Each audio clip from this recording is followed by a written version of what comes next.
Hello and welcome to a brand new Arseblog Arsecast right here on arseblog.com. How are you? Hope you're well. Thank you very much indeed, as always, for being here. You have done it. My friends, you have survived another interlull, and thankfully, it appears as if our players have survived another interlull as well. No big problems to report, certainly as yet.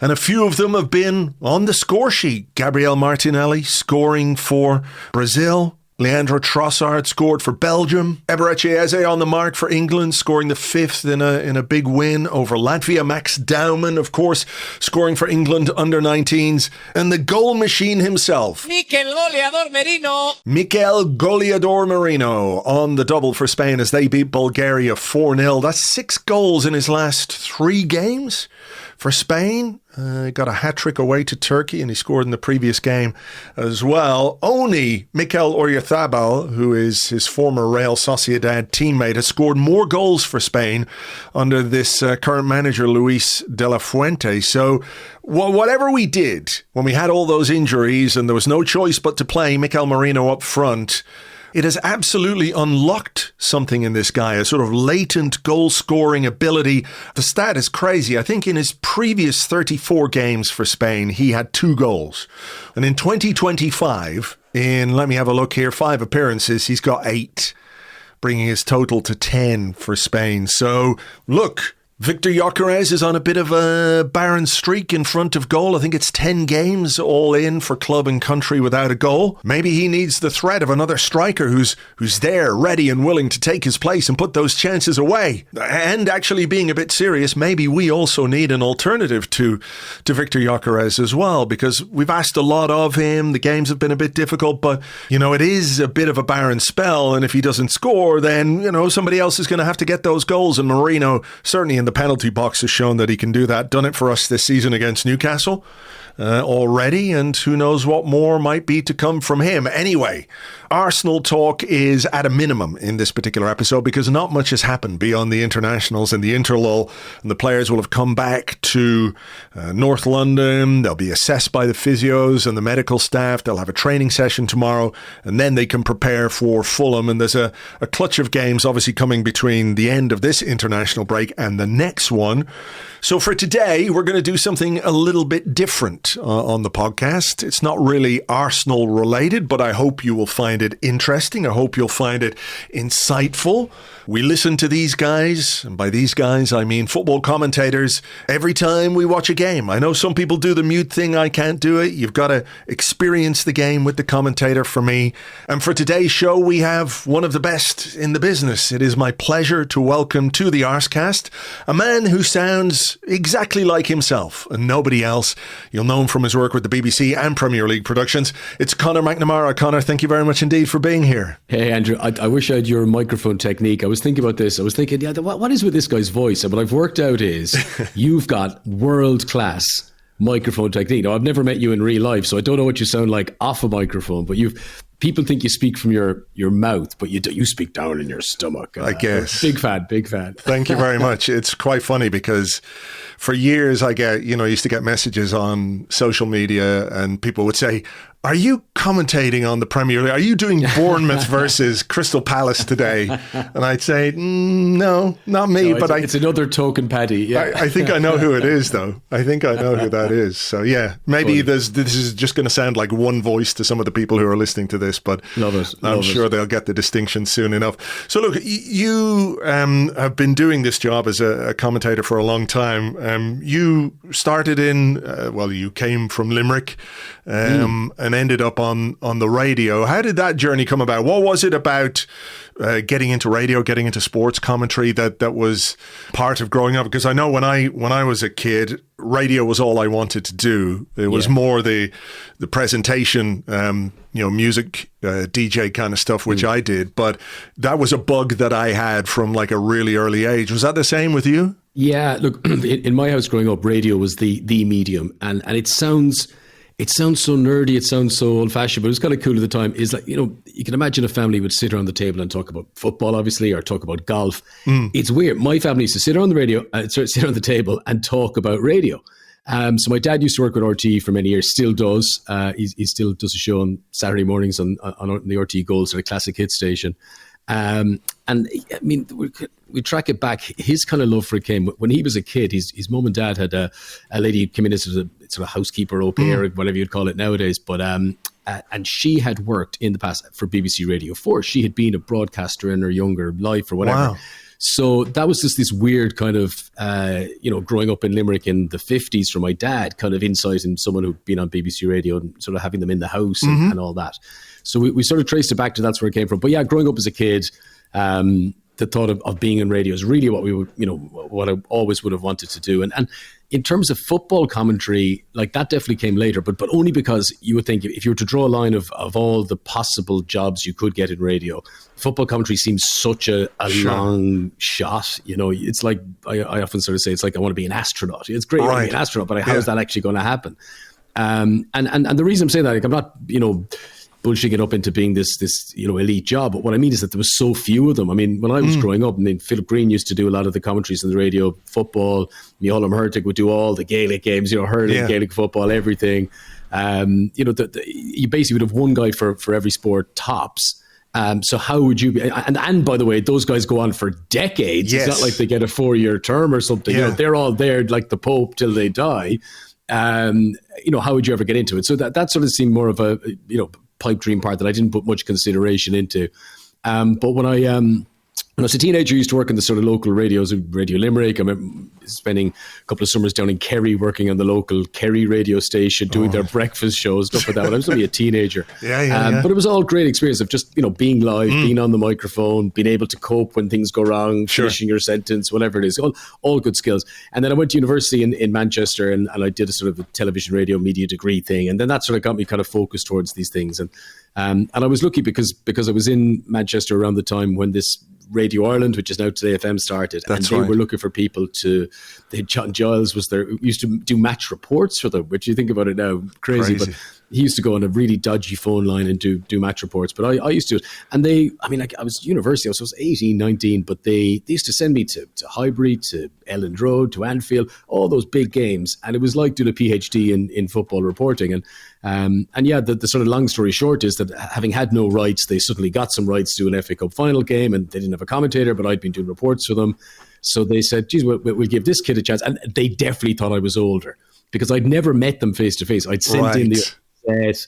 They probably thought I was mid-20s, late 20s. I was only like 18, whatever it was. And there I am commentating at Wembley, FA Cup final. And of course, once you do one, there's no going back then. There's no sort of, I'll consider something else. I now am a football commentator. That's what I do. Right. Kind of right place at right time stuff to fall in there. And then it moved on to doing television and then in Ireland. And then I think I was only 2004. So it was like 24, whatever, just turned 24.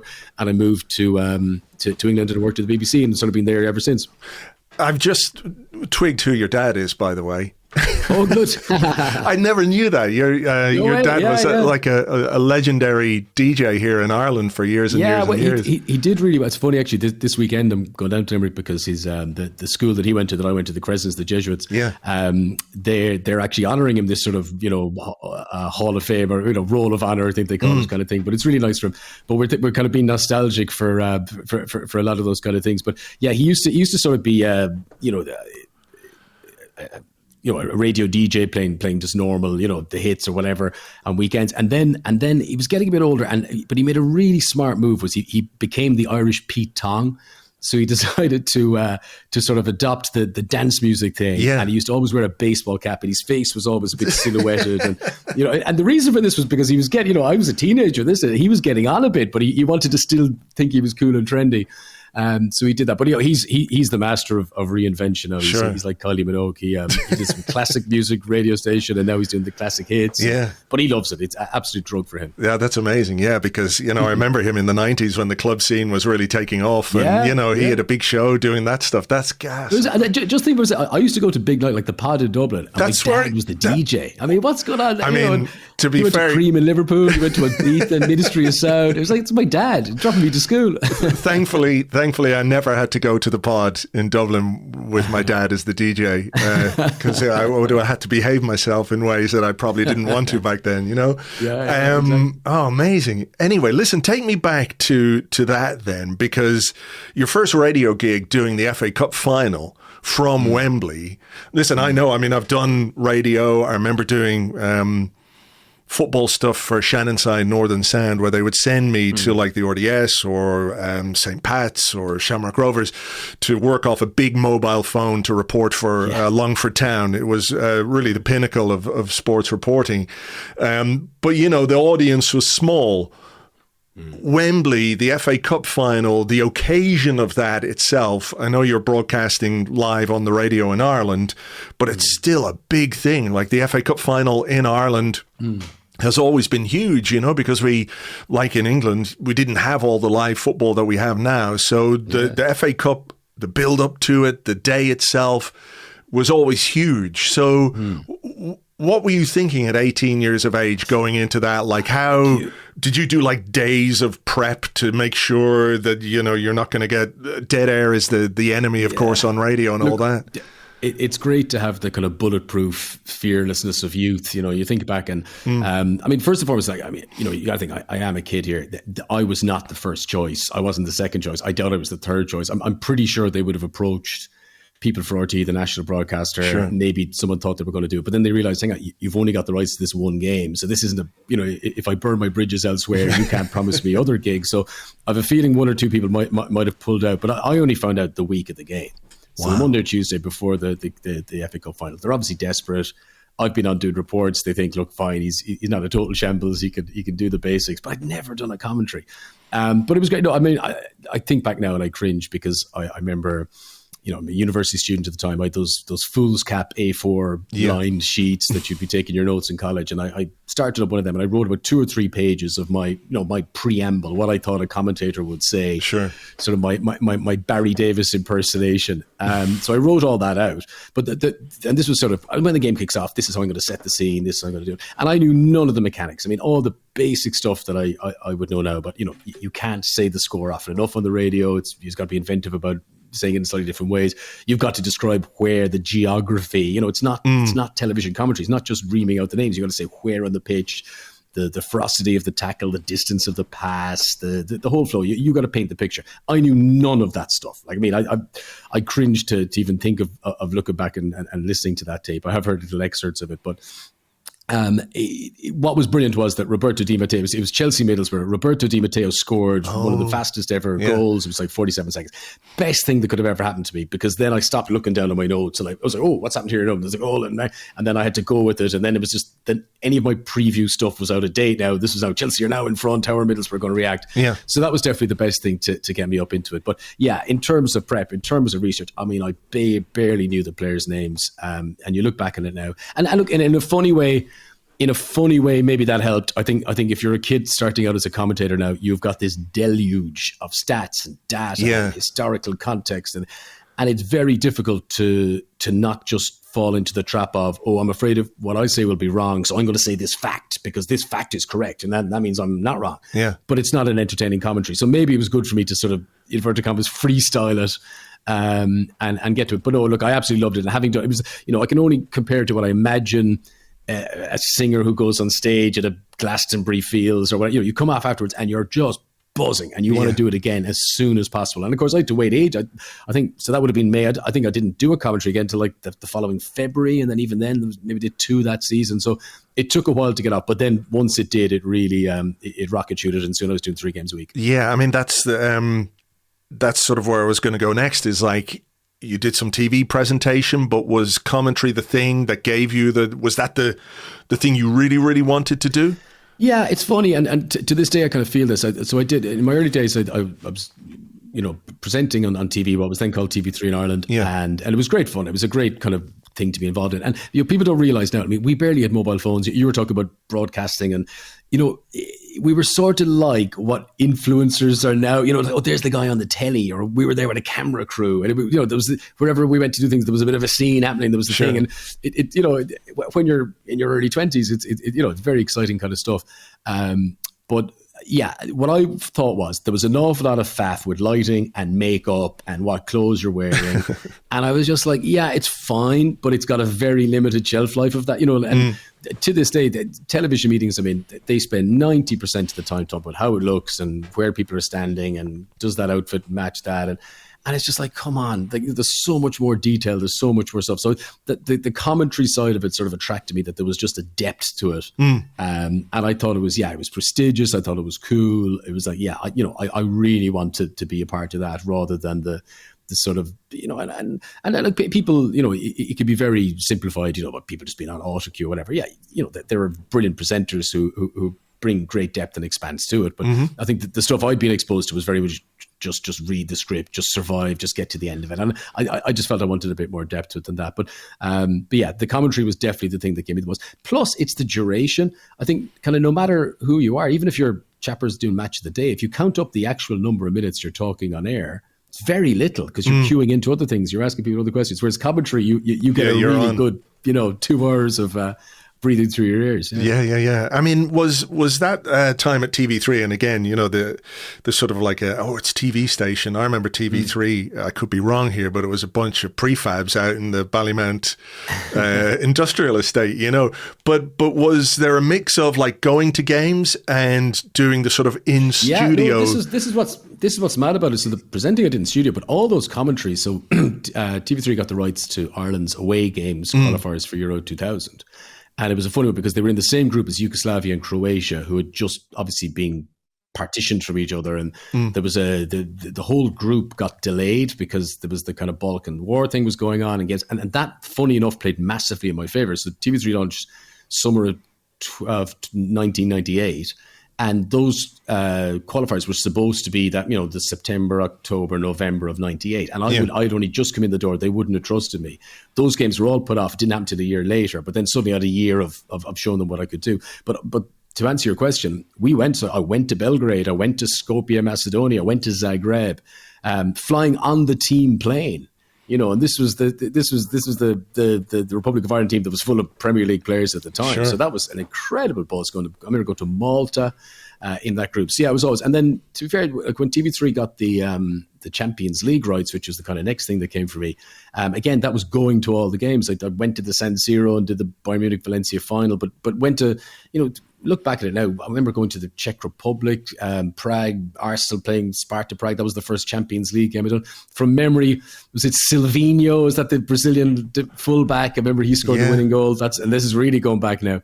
But yeah, we used to go to all those games, and it was brilliant. So that was the kind of experience you just couldn't make. If you wanted to be a commentator, there's no course you can pay to do that kind of exposure. Other than go do it. It's brilliant. Yeah, I mean, I used to do voiceover for Setanta Sports, and the voiceover booth in Setanta Sports was also a commentary booth. Off tube, and you would see the commentary mic that people will hold up, and I assume these days everyone has their own mic, because the one that was in there was not something that I would like to put close to my mouth, to be honest. But what was remarkable to me, because, you know, when you're watching football on whatever channel it's on, not everyone can send a commentator to the games. Yeah.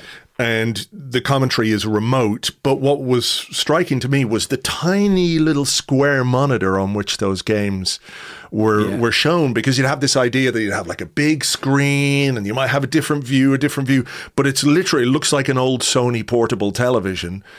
You know, that trying to commentate on games in that context, I mean, must be more challenging. There's two things. So number one is there's now a lot more football on. So back in the day, that you know, when I was getting my break, you know, they would show one Champions League game a night. They would then do a wrap around the highlights of, you know, the goals or the other thing, but they wouldn't do commentary of it. Or they would do commentary of the Republic of Ireland game, but they wouldn't care about the other games in the group. They'd just show the goals. They'd talk over to the studio. So nowadays, this proliferation, every network has got their different feeds and you can choose what game you want to watch. So there's way more games. So suddenly it's not just all the focus, all the budget on doing one game well. It's spread out. So that's definitely a starting point for this off-tube thing. The other massive thing is COVID. So before COVID, it was still a niche enough thing. It was the kind of what I would call Eurosport kind of coverage. That's, they're doing games, they're banging it out. And I've been to these places, but it's like a hen farm place. Like you go in and you will have 40 booths, and you'll have one guy commentating in the same game in Japanese, one guy doing it in Polish, one guy doing it in French. They're all next to each other. And it's a bit weird. It is. But look, it does the job. But yeah, for COVID, then people like, the BBC, who would never have done this just because, football starts coming back, but travel is a nightmare and getting tests and having to send people to different countries. It has to be, absolutely essential. So they start sort of trusting in this a bit more. And then the trouble is everyone was so appreciative at that time of work. I remember in COVID thinking, God, they're never going to use stadiums again. This has been a great racket. I've had a great run at this, but this is all going to end now. So when it did come back, we're all so appreciative. We would have jumped through hoops. So everyone went in and gave it socks and did their best job with these off-tube watching the screen commentaries. And the trouble is, for most people at home who, again, were just grateful to be watching it, they didn't really notice. They didn't see any difference. So the bosses are going, hang on, why are we spending thousands of pounds sending these people and putting them up in hotels and the risk of flights being delayed, when we could just get them in the office to do it? I mean, there's no doubt the quality is massively impaired. So sure. The way I describe it is, if you had to drive your car, those mornings where there's ice and your car window is, and you kind of make a little letterbox and you're looking through and you're waiting for the heat to clear it. If you had to go properly driving around all day like that you've just got a little view. So what would you would go very slowly. You wouldn't take any risks. The safe. That's kind of what off-tube commentary is. You've got to pause for is that really that player who I think it is? Yeah. You let it breathe a bit more. You don't, if there's a VAR review, you don't speculate too much because you just don't have the extra information. So yeah, that definitely from a viewer's experience, they're not getting as high quality a thing. But when I go back to it, if a network wants to produce 12 commentaries in a night, by the time you get down to who's watching commentaries 8 through 12, the audience is very small. So they're not going to justify the bigger cost, and they're happy to have the impaired commentary, should we say. Sure. Tell me about the move to the BBC then. Was that something that you sought out on your own as a way to progress? Were they looking for people? Was it the classic, here's my demo tape kind of thing? Well, I was so lucky. So Mark Lawrenson, who at the time would have been an absolute stalwart on Match of the Day, he was almost every Saturday on Match of the Day. He used to do the Champions League midweek with us on TV3. So I got to know that. He's such a nice guy. For a guy who's such a legend, so many medals, so famous just from being on Match of the Day, let alone being a footballer. And yet he's just a nice guy. He's a funny guy. And I've always had a great time for Laro. But he came up to me one of those evenings, you're having the cup of tea at halftime, presenting the studio or whatever. And he came up to me and he said, by the way, do you know that BBC are looking for commentators? And the reason was that digital radio was starting up. So they wanted to create what's now Sports Extra, 5 Live Sports Extra. 5 Live was always the kind of top rank of football commentary. And now, bit like the point I've been making about, TV companies, radio companies wanting to do multiple games at the same time, etc. They're starting up this digital radio, but now they're still going to do it to the same standard. And historically, BBC Radio always had 2 commentators for every game. So even for this Sports Extra now, they're going to have 2 commentators. So if they're going to do 3 or 4 of them a weekend, they're going to need more commentators. So this is, a rare occasion, blah, blah, blah. So then there was a friend of mine, Gillian Kelly, who'd worked in TV3 as well, and she was working for BBC at the time. So I kind of contacted her. I said, look, have you heard anything about this, or is there some kind of internal intranet or whatever where the jobs be posted? And she was able to send me the link of it. So I applied to that, and I remember going over and again, look, it's the innocence of youth. Like I think I must have come across as a breath of fresh air to them, because everyone else, almost 100%, everyone else who would have gone for that job would have worked at a local BBC station, so it would have been part of the BBC infrastructure, and with the greatest respect would have been a little bit the same, would have just all have had the same standards and the same courses they'd have been on, or the same ideals of what they got. And I probably came in as just totally different, and I think that worked in my favor, thankfully. But yeah, I ended up getting the job, and then I always remember, actually, I did those interviews, say, around February time 2002. So this is in the build-up to the World Cup, and I was supposed to go to the World Cup, which would have been the whole Saipan and the Roy Keane and all that. I was going to that tournament, and I was going, we're in the camp doing reports and blah, blah. And then I got offered this job, and it was like, do you want to come and join the BBC? And I obviously, in hindsight, I kind of wished I'd waited and gone to Saipan and did all that. But anyway, like you couldn't say that was such a great. So I joined in April. So there only would have been April, May. There was only a little bit of the season left. But look, it got me in the door, and I started doing games with Ian Dennis, who's now senior football reporter at BBC. So we started together, and we used to do games every weekend, sort of two-handed. And it took us a good 2 years of doing that before then we started then being trusted to do stuff on 5 Live regularly. And it was sort of just getting up to speed with what was required. But again, brilliant education, because I see so many kids nowadays who are thrust in to do commentaries and they're not ready. And of course, like me, they can't say no. Of course they're going to do it.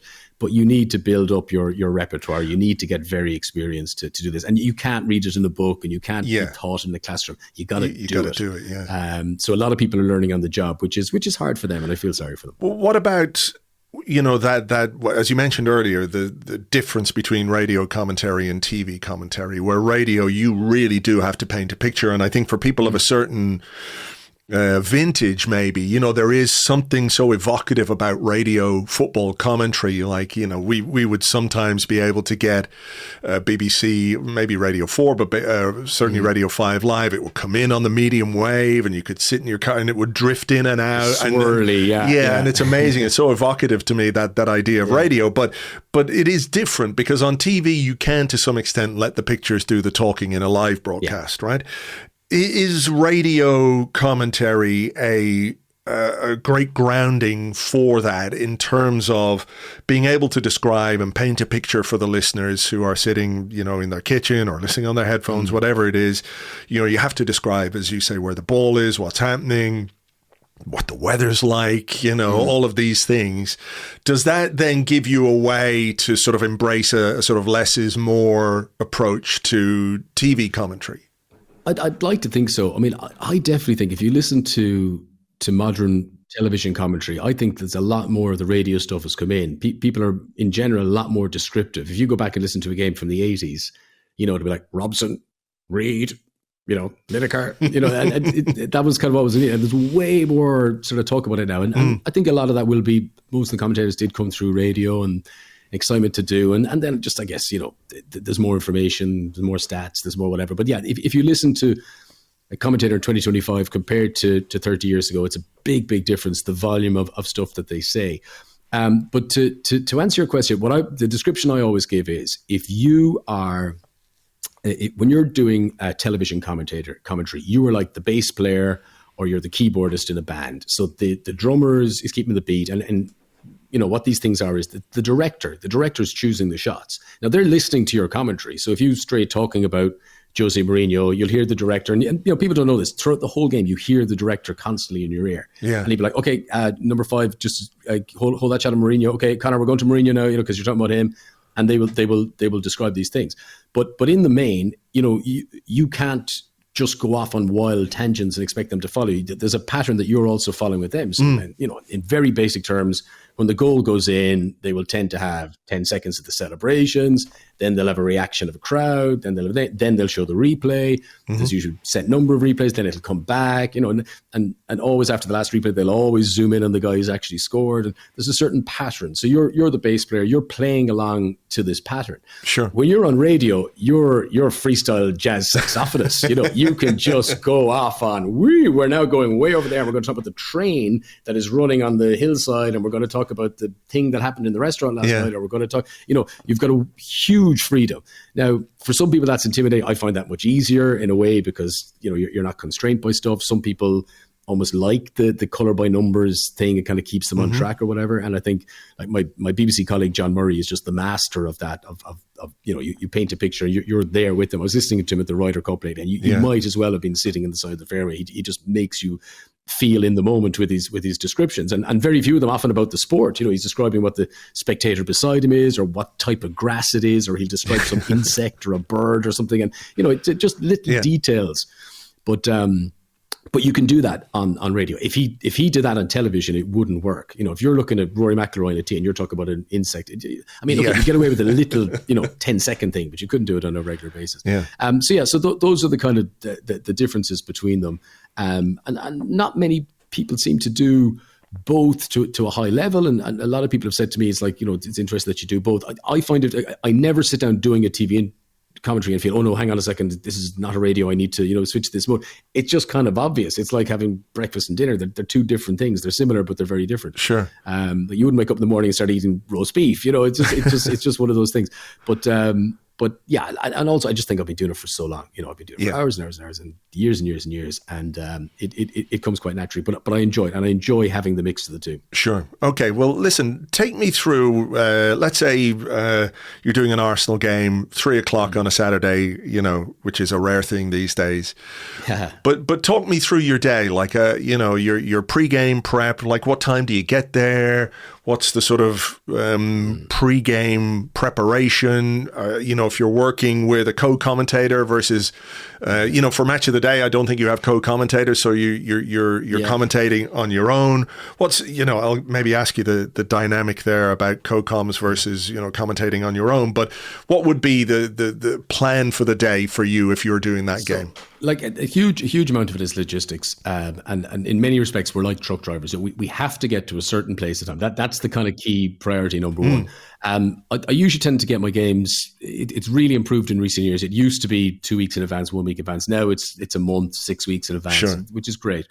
So straight away I'll go in and I obviously put it in my diary, but I do what I call my sort of prelim prep. So I have sort of a template on my laptop for every game that I do, and team names, and there's a sort of a template thing about bookings and previous games and who they play next, and there's kind of a template sort of stuff. But I mean, I'm talking about 6 weeks out, I will start putting in the basics of that, and I'll do this when I'm sitting outside the school waiting for my kids to come out, or I'll do it when I'm on a train, or when you're hanging around, any hanging around period that comes out, I can just do 10-15 minutes here and there. So you'll actually end up doing quite a lot there, but you don't realize it because it's just in small chunks.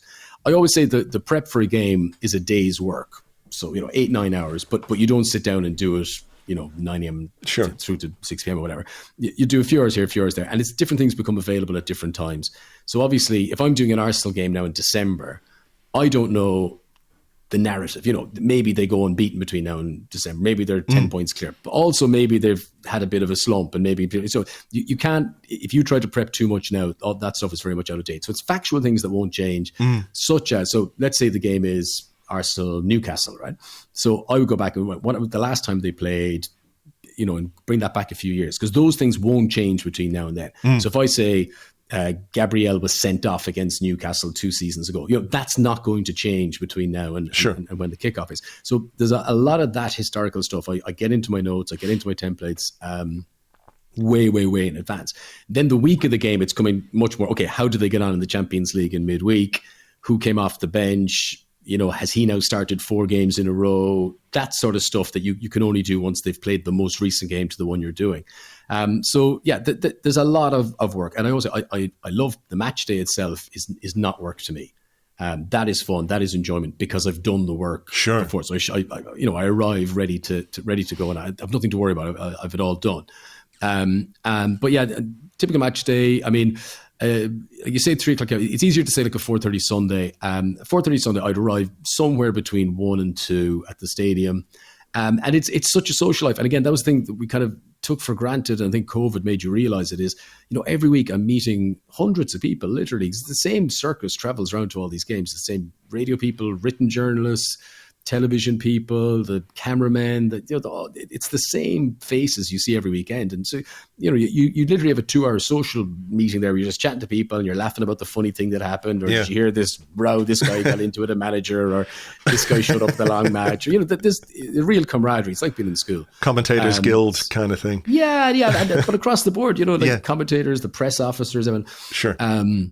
And I think, sorry, just to go off on a tangent for a sec, but I was thinking about this recently, is I think people always assume there's a rivalry in the media. They're like, the BBC people won't like the Talk Sport people, or Sky people hate the TNT Sport people. And not at all. They're all people who probably work together other places, and the level of how they help each other out, you'd be really surprised. You'll be on a gantry and I'll go up to Peter Drury and I'll say, look, what do you think Pep's doing with the formation here? And he'll say, I think he's going to play him at left wing back, or someone, John Chappie will say, how are we pronouncing this new signing? And you just make sure we're all on the same page. But there's a lot of cohesion there that you wouldn't, that you maybe wouldn't expect. So anyway, that kind of social part of it is good.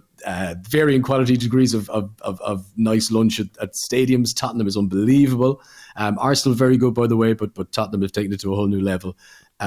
So you get your nice meal and stuff for the game, and then depending, so if it's radio, you might have a very early commitment. So say it's a 4:30 Sunday, you might have to go and do a halftime piece in the 2:00 games. It'd be 2:45. You kind of a tease or a promo of what's coming up.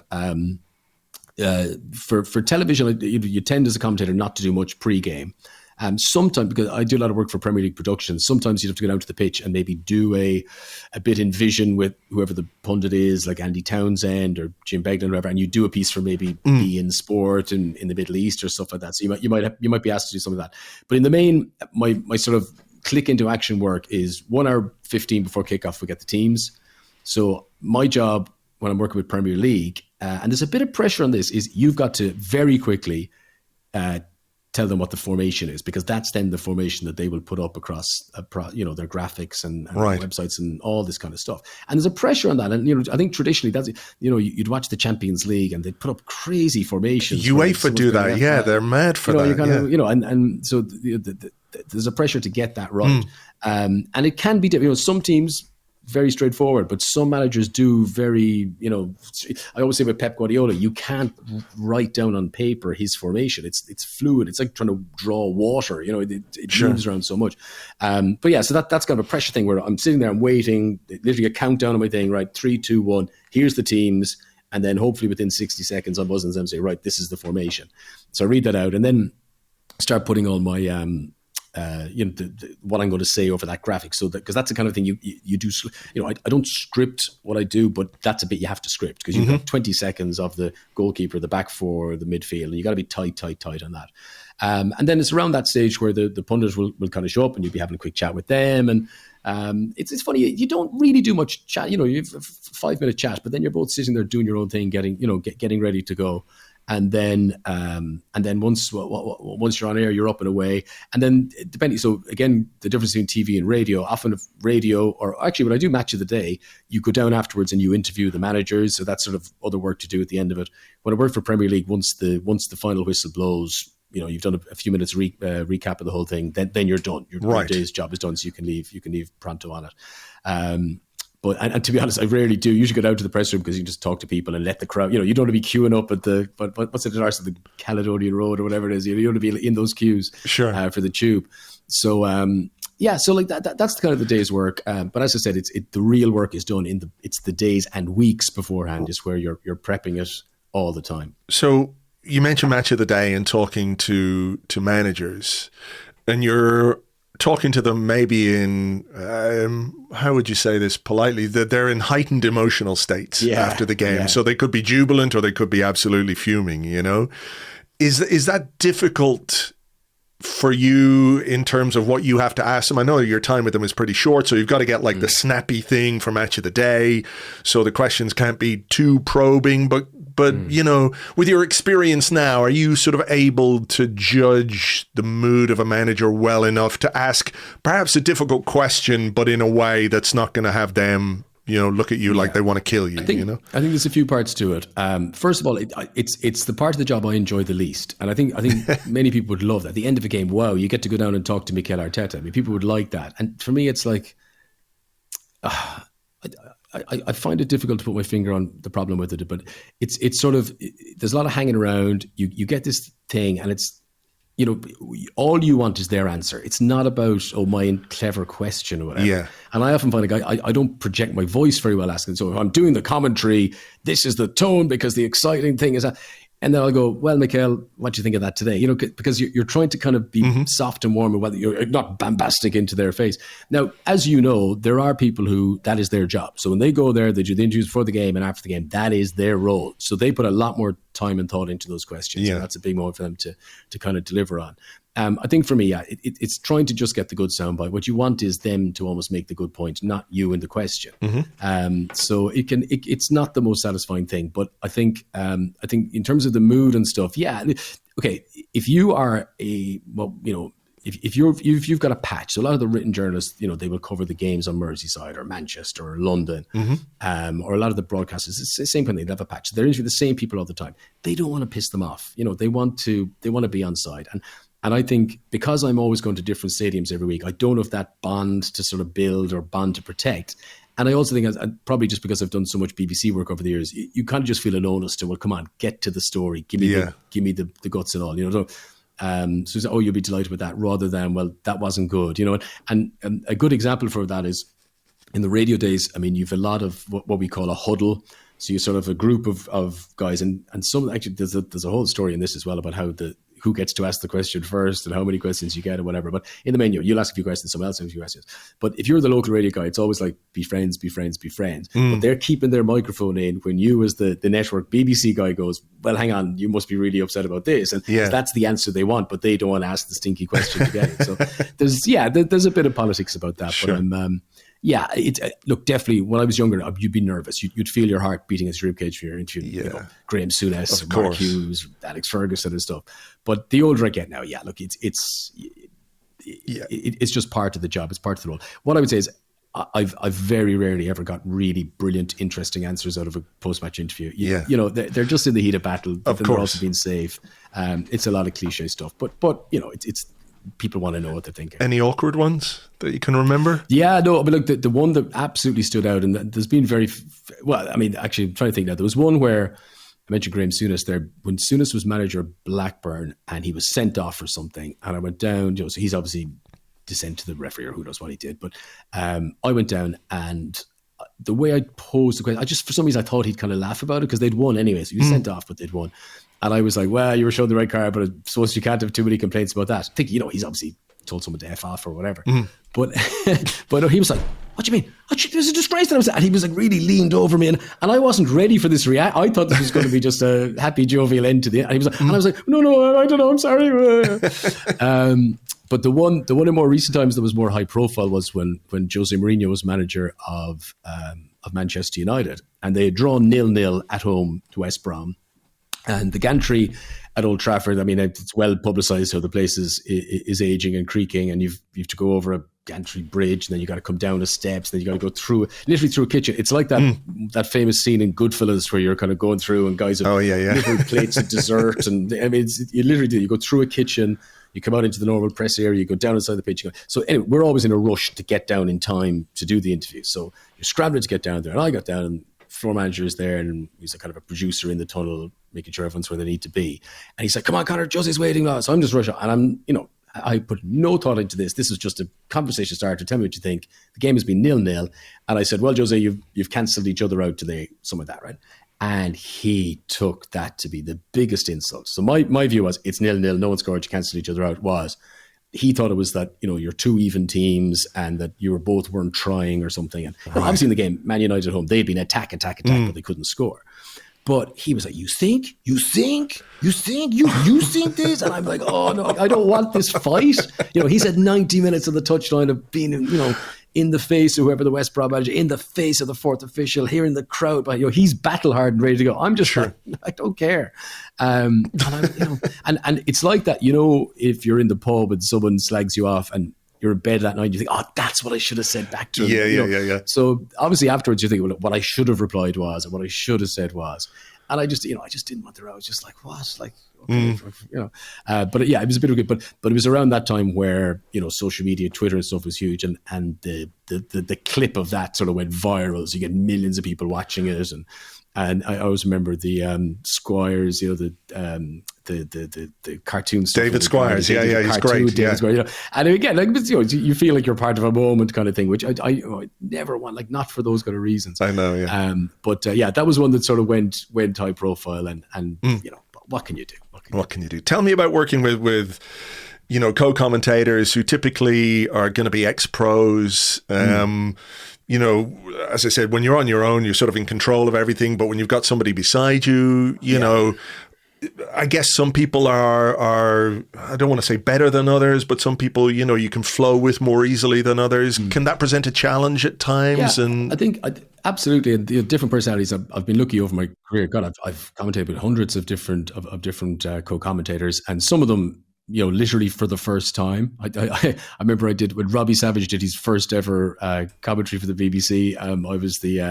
I was the co-commentator. And I laugh about him now. It was like afterwards, the boss said, "What do you think of him?" And I said, "I think he's really good because he's different and he's And I was like, "That's it. I created a monster here. I should have said you were terrible. We might never have had to put up with you again."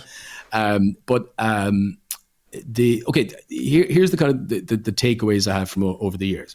Number one is professional athletes. Their entire life they've been coached.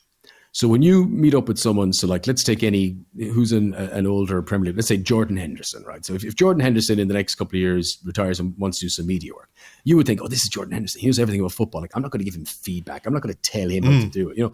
That's all they want. They crave it. Every day is you tell me the role. Obviously, I've got to deliver my own thing within the role, but you tell me what you're doing to do, what you don't want me to do. If I'm doing it wrong, tell me. There's nothing they hate worse. And you hear that with footballers, if the manager leaves them out of the team and he says, oh, it's just rotation. It's like, no, tell me why. Am I cutting back too much? Am I playing it to the keeper too much? Do I need to be more direct? Tell me the reason. So over the years, that's really struck me about how they want to be constructively. That's so criticized. interesting. Yeah. Yeah. And then, what I would say over the years in a funny way is the guys who've won the most medals, the guys who've been more successful are probably more comfortable in their skin, but they don't have the point to prove doing this. Sure. And that can go two ways. One, it can just look, I'm a famous name, I just show up and I just do it, and you'll be impressed just because it's me. But a lot of them is that they just don't have to try too hard. And then some of the guys who maybe didn't have that stellar success on the pitch are then trying to make them, I'm the controversial figure, or I'm able to bite in. So there's those kind of things. But in the main, I've really been surprised how, there aren't people who you think, oh God, that was a nightmare dealing with him or whatever. It is a positive experience. And I guess you've got people talking about something that they know about. Yeah. Which is always a joy. And I think, and I hear about them so often from talking to these guys, and they'll say, oh, look, I love doing commentaries because when you're in the studio, even though your face is on the telly and you're being seen, they get such a small amount. Like at halftime, you'd have 3 pundits on a couch and the presenter will barely get to ask each of them a question. So they've watched the whole first half. They've got to try and if you yourself, if you're going from not broadcasting to suddenly broadcasting, you'll make a stumble or you'll do a trip on a word or a sentence. But that was it. That was the only sentence they were getting. And then it's like, that was your whole day's work. So they feel a real pressure to deliver, they're showing the replay of what happened and they're trying to watch what it is and match up what they're talking about. And whereas when they come and do a commentary, it's just, there's a freedom, there's a flow. It's like if they don't feel comfortable saying something, just nudge you and you'll take over. Sure. Or then if they want to come in, they'll nudge you and they'll come in. So in a funny way, I think you get the best out of the former players when you have them in a commentary situation as opposed to in studio. Right. So tell me, given the way the media landscape has developed over the last number of years and things have changed, online, the sort of not skewing, but the sort of change, let's say, from traditional broadcasters, media outlets, that kind of stuff, to stuff like I do, fan-made content and the way things play out online.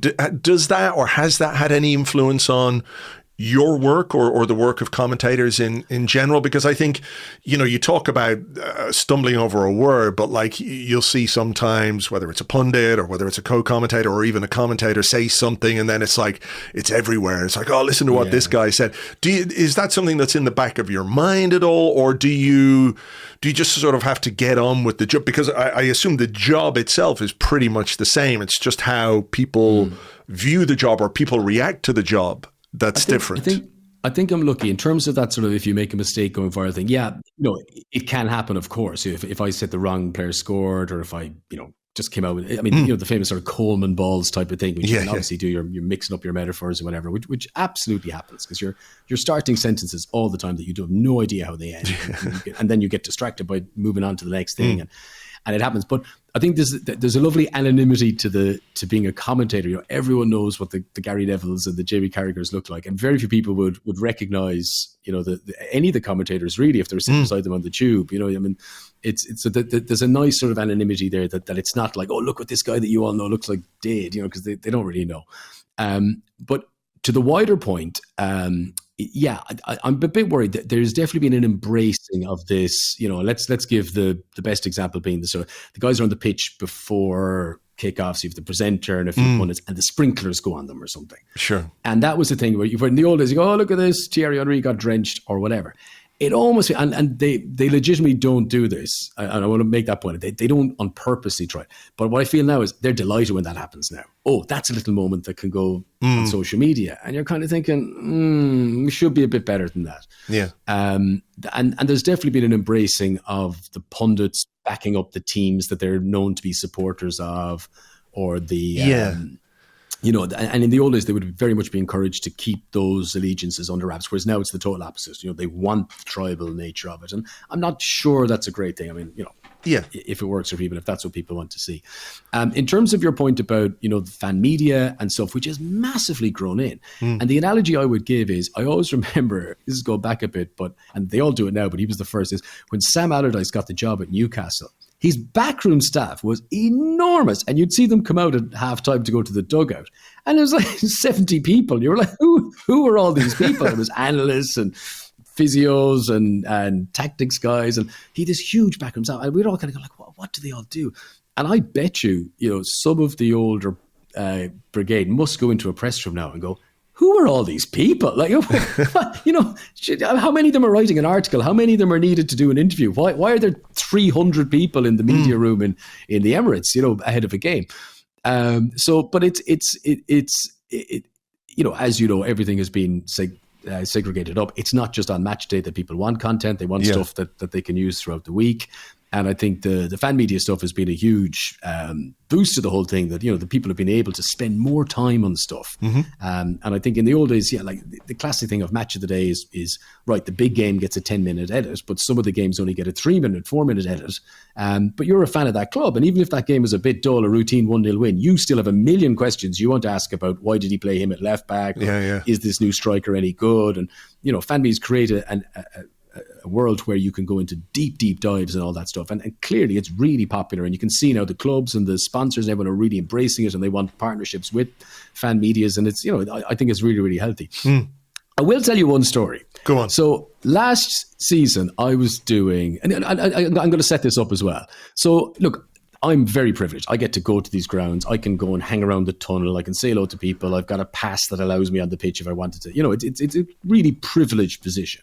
And I think in the early days of Twitter and stuff and social media, it was cool to take photos around there and people to see, behind the scenes and so on. I get all of this. What I've been really surprised is I've seen it now.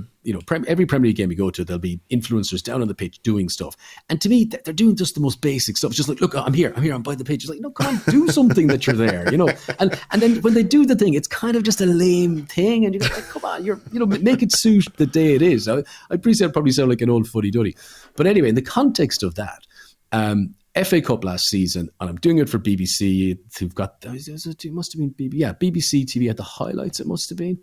I can't remember. It wasn't a live game, but I had to do the interview afterwards, and it would have been used on the website or whatever. Anyway, but I was doing the interview. So down in the tunnel, Morgan Rogers has scored the winning goal. And this guy, who was obviously some sort of influencer type, had been given some, because of the FA Cup, through a sponsorship, through whatever, he was allowed to come and do pre-match interviews, and he was recording on his phone and, doing a video thing. And again, all fine, totally get it. And then they said, Conor, because you're in due for highlights, whatever, like you're not live in there, so like you're not the priority. I presume it would have been the ITV game. So like they're priority when they come in, and this is the thing for any game, the host broadcaster gets the first interview, and then it's a kind of a hierarchy before you go. But sometimes you're doing one manager when another manager comes, you're mid-interview, so he's ready to do you, but then say, okay, he can go and do the local radios first, he'll come back to you, or sometimes he'll go do the written press, which will then take time, then he'll come back to you.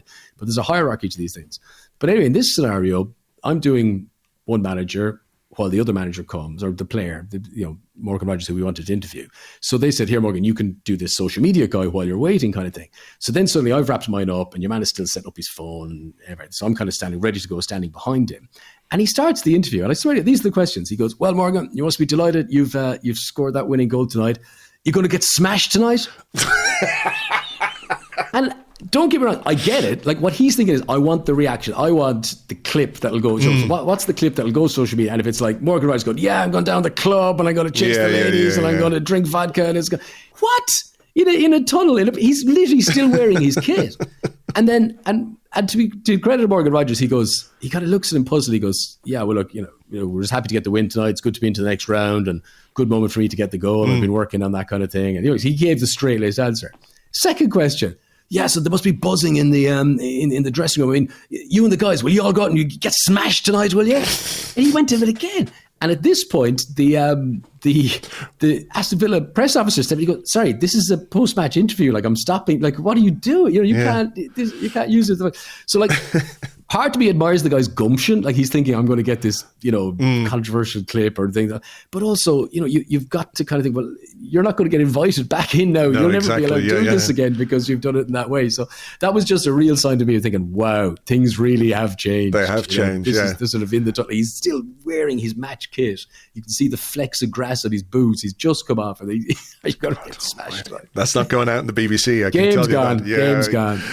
Listen, let's do a couple of quick ones just to finish off, because I really do appreciate your time. How has VAR changed the job? Because while it might be a bit more streamlined now, we've certainly, as fans, experienced these big delays in games. And if you're doing a live broadcast, on Match of the Day, you don't get the sense that there's been a 4-minute delay. They might tell you, it's been a while for this decision, but, it could take 4 or 5 minutes, and has taken that amount of time. You have, as a commentator, I guess, and we hear them say it on Sky Sports, you have access to the VAR audio. You can hear what they're saying. But it must be difficult to sort of fill that gap with complete uncertainty, because until they've made a decision, all you're aware of is that they're looking at something, they're looking at the replay again and a different, has that had an impact on how you have to manage those situations? Yeah, look, it's had a huge impact, and sorry, I know you're saying quick ones at the end. I mean, every answer's got loads of detail to it, but I used to always do a lot of rugby commentary as well. And when the TMO thing came in rugby, you could really tell a difference. When a try went in, every single try was then checked by TMO, the television match official, and it led to a real toning down of the big moment. So if it was like, here comes, name a player, Brian O'Driscoll, it's a try for Ireland. That was, it's a try, but hang on, let's see, does it actually get given? So you don't have that moment of celebration. And I think people got to kind of work around it a bit. And my view was always, look, give it the big moment anyway. And if it gets turned around, it gets turned around. And that's what I try and do now with football. Yeah. Even if you think guys offside, you kind of, could be onside here, but hey, big goal, and give it socks. And then you can say, now we'll see, does it count? In terms of, the trouble with VAR, there's two big problems with VAR. I've it all worked out, by the way. Okay. Two big problems. Number one is fantasy football. I'll come to that in a moment. And the other problem with VAR is communication. So as you referenced there, the commentators can hear what the VAR is saying to the referee. And just take for a moment whether you agree with it out of it. At least you see the process. There's a point that they're doing it. There was a famous one involving Arsenal. I'm trying to think of Arsenal examples, but where Odegaard, I can't even remember the game now, but he kind of stumbled down and he handled the ball. It was against Manchester United at Old Trafford, I think. Sounds right. Yeah. And that one at the time, in my commentary, it was like the process that they were going through made sense. They were like, he stumbles, it's a natural thing to put your arm out like that. There had been an incident in a West Ham game a few weeks before where one had been given on that, and they said, no, they shouldn't, because he was naturally going down. That's this whole, what is a natural movement? If you fall on the ground, your hands will not be down by your side. Your hand will instinctively go out to break your fall. But they were that this is their view. Now you look at it afterwards, and I think subsequently PGMO had admitted that he had forced himself to fall down. He wasn't naturally falling down anyway. But the point being that in the description of it, I can hear that the point the VAR is making to the referee is that he's going down, the hand instinctively goes out to break the fall, hits the thing. That's not an intentional moving. He doesn't move the hand out to get the ball. So for me, that if everyone in the stadium can hear that, if everyone at home can hear all of that stuff, at least they see the process. It's not, it's crooked and they're trying to bail their mate out, or all these things you hear about VAR, because it's not that. They're trying to do, under very pressured circumstances, they're trying to make the right call. And there's so many, it's like every snowflake in an avalanche pleads not guilty. Every incident, you say, the exact same thing happened to the Man United game. It didn't. Like a snowflake, there was a slight difference to it. there was a nudge in the guy before it, or there was no nudge, or there was no one behind him, or there was someone behind him. And, no two incidents are exactly the same, and yet they're trying to apply a precedent for a previous incident onto it. But it's like hearing a good barrister or a good, summing up a case in court. When you can hear at least what their rationale is. So for me, that really helps as a commentator, and it probably makes you sound more informed or more educated than you are, because you're getting that, And my view of it always is it's not for me to judge. And, while we're waiting to hear from them, you can say, oh, I think he could be in trouble here, or stuff like that. Yeah. But once you're hearing their view, I feel my job is to try and, as much as possible, convey what their view is, or the reason, the rationale. Now, you'll get abuse for it afterwards. The commentator thought it was a penalty. No, I'm not saying I thought it was a penalty. I'm saying this is what the officials think. So that's, look, I find it an interesting process, I guess. I don't find that too stressful. In terms of how fantasy football has killed football in VAR, why VAR is destroyed by fantasy football is, if you're an Arsenal fan, maybe every 2 months, there might be a VAR decision that really sticks with you. You think, you know what, that one now, that cost us, and we could have, If you do fantasy football, every weekend, every game, because Mo Salah didn't score, now I'm pissed off about it, even though I'm not a Liverpool fan, because Bruno Fernandes, and if VAR had allowed that, so every game, suddenly there's something that's roiling you and annoying you that it shouldn't do. Of course. If it was only on your team, but the vested interest that everyone has in every game now means that every VAR decision is damaging one way or the other. So I'm definitely putting fantasy football on top of the pile of things to blame for. Run by the Premier League, no less. So, they've opened up that can of worms themselves. Exactly. It's probably a very difficult question to answer, having commentated on so many incredible games and sporting events. You've done rugby, you do golf as well. But is there one commentary that sort of sticks out to you as the one, not necessarily the best game you've ever seen, but maybe the best experience you've had in a stadium at a game? Yeah, look, I've been so lucky, and they're a long list, and I think I remember a lot of it in moments, but the one I've always said, and I think will still take some beating, is World Cup quarterfinal in 2006 in Germany, and it was Brazil against France, and this was the tournament where Zidane would ultimately headbutt the guy, but any game in that knockout stage would have been Zidane's last game. So he was retiring after this. So if they go out in the quarterfinal, he's done. And they're taking on the Brazil team, and that was the Brazilian Ronaldo, the Roberto Carlos, Kaká. It was an insane team, and they were like doing the Nike advert tiki-taka around the base, and they were just rock stars. And everyone expected Brazil to win. And Zidane single-handedly, never seen individual performance where he destroyed Brazil. And, people look at it on YouTube, the highlights of that. He's like flicking the ball over the top of Ronaldinho, picking up the other side. He's nutmegging Roberto Carlos. He's just, it's just absolute make-up stuff. And this is a guy who's about to retire. And he swings in the free kick, and Henry scores the goal and they win. But I always thought, like, during that game, doing that commentary, goosebumps, and just think, I can't believe I'm getting paid to be here to sit in the halfway line to watch this, to broadcast this game, this high quality, this standard. So that one always really sticks out as just being this wow moment. But I've been so lucky, going to the new camp and seeing Messi score free kicks, and I remember being in Real Madrid one night when Barcelona won 5-0 and the Real Madrid fans were waving the white hankies, and just these little moments down through the years where you think, this is so cool to be here. So I've been very, very lucky. But I always say that 2006 Brazil-France was the kind of, it won't get better than that. Do you get a chance, when you go somewhere to a city to commentate on a game, do you get much time to have a look at your surroundings? Because you've obviously been far and wide, but is it sort of bang, arrive, in, out kind of stuff for the most part? I've tried a lot more about that, because in the early days, and I think because you're just nervous, and if you take those early TV3 Champions League games we were talking about at the start, in those days, we'd fly the morning of these. You're going to something like Prague, you'd fly that morning, so you'd be on a really early 6 a.m. flight, you'd get there, and then all you want to do is go into a hotel room and try and sleep for a few hours, and then get some food. And so for years, all I ever saw was the airport, the hotel, the football stadium. And then I think as you get older, and it's funny, like, because you always assume, I'll be back here. I'll be back here for another game. I don't need to go see the famous thing. And then as you get older, you kind of realize, no, come on, like, you're in Istanbul. This is cool. Like, get up and get out and do stuff. And I definitely made a huge effort to do that over the years.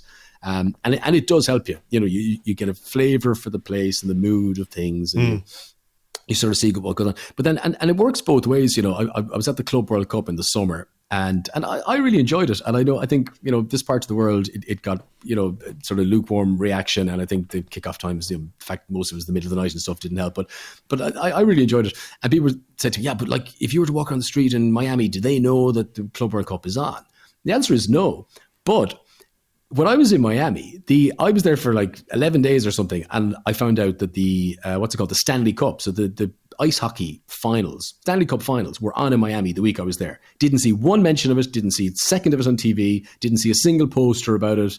You know, it's just, that's the way America is. They're so just engrossed in their own thing, and you know, there's a big enough population that they can, you know, you can just love archery, or you can love lacrosse, and that can be the biggest thing in your life, and you can spend your life watching it, doing it, but you don't have to share it to anyone else, so you don't have to impress upon anyone else. And I think coming up ahead of the World Cup next summer, there's going to be a lot of this talk about, oh, are Americans really into the football?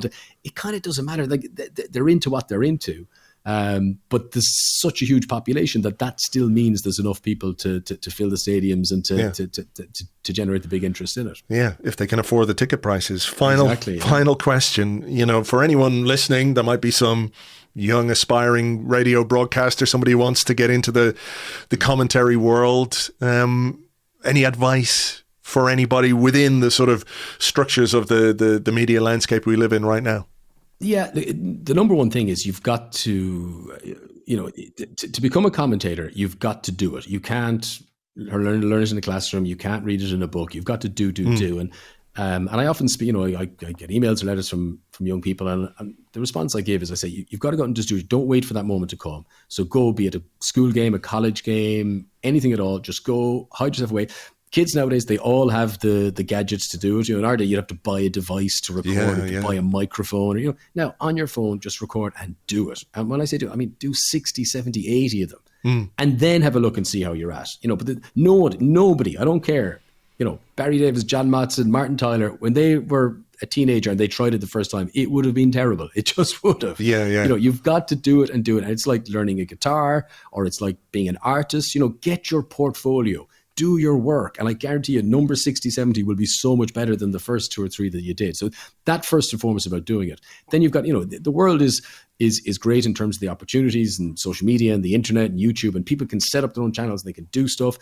But of course, the flip side to that is that how do you stand out and how do you get noticed in a world where there's so many millions of those? But what I'm saying is that, you know, to get the chance is still the difficulty, but at least when that moment comes, when you get the chance, where someone says, okay, someone's sick or someone's whatever, can you go out and cover this?